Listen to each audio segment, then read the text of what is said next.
একটা বোতাম, শুধু চাপ দিলেই প্যারাশুটটা খুলে যেত, জীবনটা হয়তো বেঁচে যেত, ফিরতে পারতেন পরিবারের কাছে। কিন্তু ফ্লাইট লেফটেন্যান্ট তৌকির তা করেনি, কারণ তিনি শুধু নিজের প্রাণ নিয়ে ভাবেননি, ভেবেছিলেন নিচে থাকা মানুষদের কথা। বিমানের ইমার্জেন্সি সিস্টেম সক্রিয় থাকলেও তিনি সিট ত্যাগ করেনি।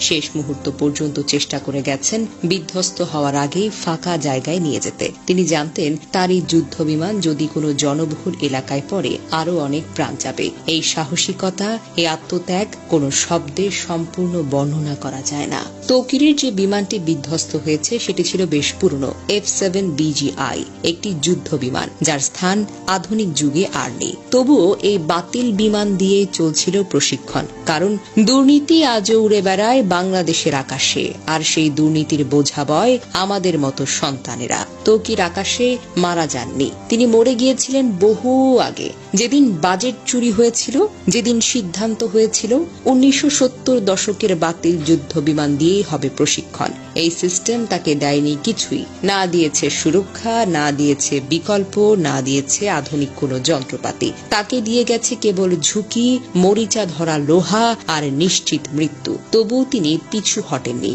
দেশ, দায়িত্ব আর মানুষ, এসবের কাছে নিজের প্রাণকেও তুচ্ছ মনে করেছিলেন। উত্তরার আকাশে ফ্লাইট লেফটেন্যান্ট তৌকির এক